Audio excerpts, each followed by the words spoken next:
Hello everyone, आप सभी का पाथफाइंडर्स बाय अकेडमी आईएएस के यूट्यूब चैनल पर स्वागत है। So friends, NITI Aayog panel की एक फिर से रिपोर्ट आई है और इस रिपोर्ट में ये कहा गया है कि भारत सरकार को चाइनीज एफडीआई के ऊपर रेस्ट्रिक्शंस जो लगाए गए हैं उसको इमीडिएटली हटा देना चाहिए।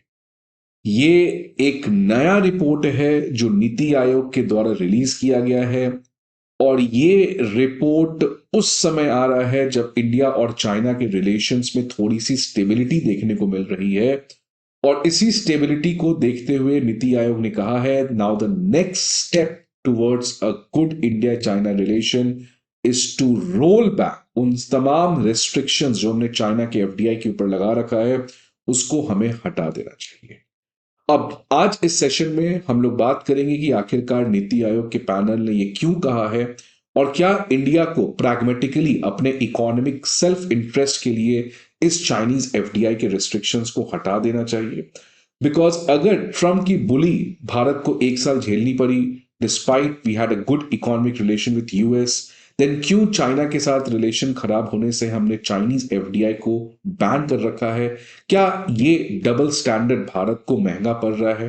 क्योंकि नीति आयोग के पैनल का ये कहना है कि we can not close our doors for the Chinese people to invest because they have money, they have technology and India should use them for its own selfish interest. तो नीति आयोग के पैनल आने की report के आने की वजह से भारत सरकार के ऊपर एक नया प्रेशर पाइलअप होगा कि कैसे हम चाइनीज एफडीआई के रेस्ट्रिक्शंस को हटा सके।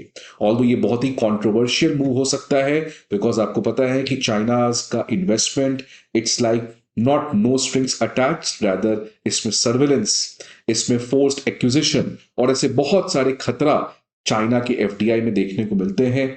बट क्या उस खतरे से बचने के लिए भारत उन एफडीआई को ही कंप्लीटली बंद करे या एक स्टेप्ड अप्रोच, एक कॉशियस अप्रोच लेकर एक रेगुलेटेड तरीके से उस एफडीआई को भारत में आने दे? तो आज इस सेशन में इस तमाम चीजों के बारे में डिस्कस करेंगे। बट पहले देखिए न्यूज क्या है कि एक हाई लेवल कमिटी है led by Niti Aayog member Rajiv Gauba, एक senior retired IAS officer, cabinet secretary to the government of India. इनकी कमिटी नीति आयोग के अंदर उन्होंने गवर्नमेंट को एडवाइस की है कि या तो हमें तमाम तरीके के रिस्ट्रिक्शंस को कंप्लीटली हटा देना चाहिए या एक कैलिब्रेटेड ईजिंग, मतलब धीरे धीरे जो नॉन सेंसिटिव सेक्टर्स हैं उसमें हमें पहले इमीडिएटली एफडीआई को अलाउ करना चाहिए एंड देन इवेंचुअली जो सेंसिटिव सेक्टर्स हैं उसमें कॉशियस तरीके से उस एफडीआई को हमें भारत आने देना चाहिए। तो ये एडवाइस नीति आयोग की committee led by Rajiv Gauba के द्वारा आई है। राजीव गौबा एक जाने माने आईएएस ऑफिसर हैं, 32nd cabinet secretary of India also, and he is very very close to prime minister of India. उनको काफी बार एक्सटेंशन भी दिया गया है and now currently he serves as a full time member of Niti Aayog और इन्हीं के अंडर इस कमिटी का ये रिकमेंडेशन आया है। अब इस कमिटी का क्या कहना है? इस कमिटी के रिपोर्ट में कहा गया है कि चाइना के द्वारा लाए गए इन्वेस्टमेंट से भारत के ऊपर सबसे बड़ी जो बेनिफिट हो सकती है कि भारत की जो कंपनीज है वो ग्लोबल वैल्यू चेन्स में इंटीग्रेट हो सकती है और इससे भारत का जो एक्सपोर्ट पोटेंशियल है उसमें एक सिग्निफिकेंट बूस्ट देखने को मिलेगा।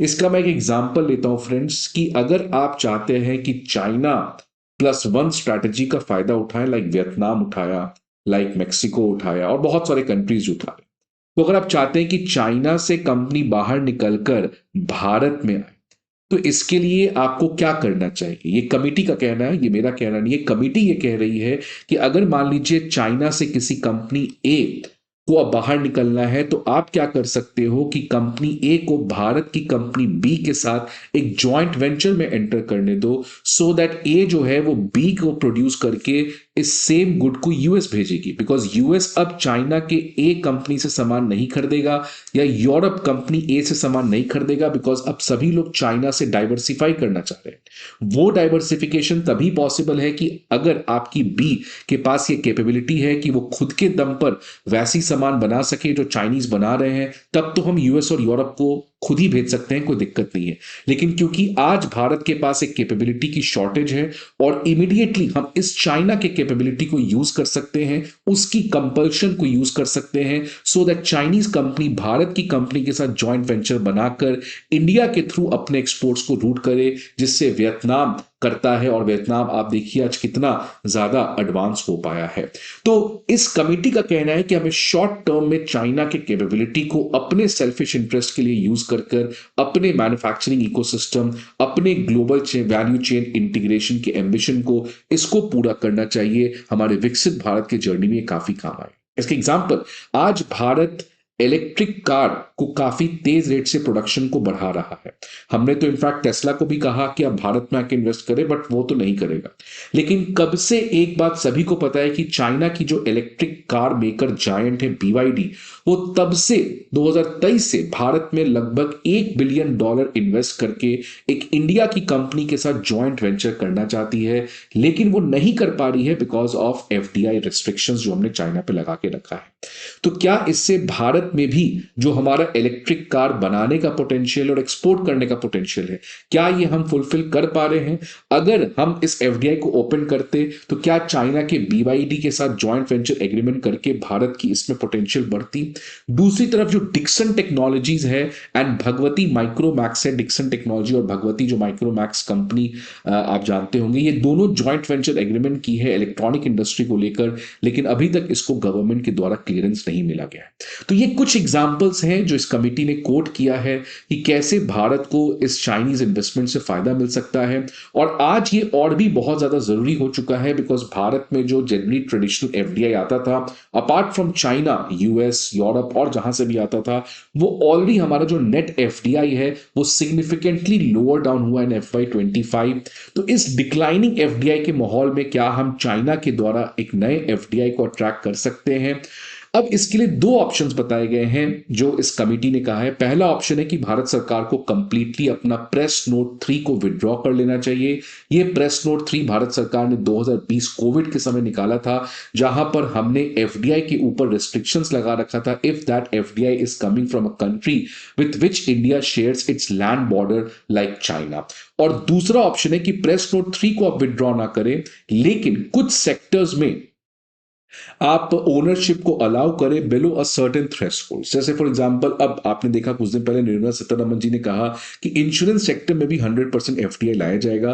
तो वैसे ही सेकंड ऑप्शन ये कहा जा रहा है कि कुछ सेक्टर्स में एक सर्टेन थ्रेशोल्ड तक आप 100% FDI मत अलाउ करो, आप 51% FDI मत अलाउ करो, बट वाई नॉट 25% FDI, जिससे मेजॉरिटी स्टेक होल्डर इंडियंस के पास रहेगा और माइनॉरिटी शेयर्स किसी चाइनीज कंपनी के पास भी हो सकता है। तो ये दो अप्रोच है, तो या तो आप कंप्लीट रेस्ट्रिक्शंस को हटा दो या एक ग्रेजुअल फेज्ड अप्रोच रखो which comes under the second option. अब ये जो पॉलिसी आया है फ्रेंड्स, ये पॉलिसी बैक टू बैक बहुत सारे रिपोर्ट के आने के बाद आया है। 2024 में सबसे पहले जो उस साल की इकोनॉमिक सर्वे थी उसने भी यही कहा था कि भारत जो है वो चाइनीज FDI को प्रमोट करना चाहिए, इससे हमें चाइना +1 स्ट्रैटेजी में मदद मिलेगा।